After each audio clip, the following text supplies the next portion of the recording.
គេនៅ Facebook មួយឈ្មោះថា Allegri បានបង្ហោះនៅវីដេអូឃ្លីបសកម្មភាពបរិសុទ្ធដែលជាប្តីបានវាយកូននិងបោកកំទេចរបស់របរផ្សេងៗដោយភ្ជាប់នៅសំណេរថាមនុស្សចោលមកសៀតធ្វើបាបម្ដាយចាស់រកមួយថ្ងៃហូបមួយថ្ងៃសងគេផងគេនៅនេះដដែលបន្ថែមថាសូមបងប៉ូលីសជួយចាប់គាត់ផងរាល់ថ្ងៃធ្វើបាបម្ដាយណាស់យាយគាត់ខំប្រឹងរកផងសងទូនាគារផងកូនមិនធ្វើអ្វីចេះតែបំផ្លាញករណីនេះបានកើតឡើងកាលពីថ្ងៃទី10ខែមីនាឆ្នាំ2025ទីតាំងស្ថិតនៅភូមិក្តីតាកុយឃុំវាលស្បូវខណ្ឌច្បារអំពើរាជធានីភ្នំពេញចូលតាមខ្លងទ្វារវត្តក្តីតាកុយទល់មុខដើមពូកណ្ដាលភូមិ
សូមស្វាគមន៍មកកាន់សាលាបង្វឹក Plan A សាខាអង្គតែនទូកោក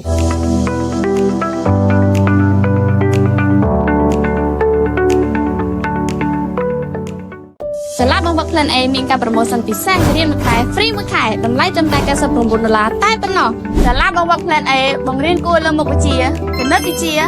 រូបវិទ្យាគីមីវិទ្យានិងជីវវិទ្យាបង្រៀនចាប់ពីថ្នាក់ទី5ដល់ថ្នាក់ទី12ផ្នែកទីតាំងរបស់យើងស្ថិតនៅលើផ្លូវ273ចម្ងាយពីអង្គការក50ម៉ែត្រតែប៉ុណ្ណោះសូមទំនាក់ទំនងលេខទូរស័ព្ទ093 60 សូមអរគុណ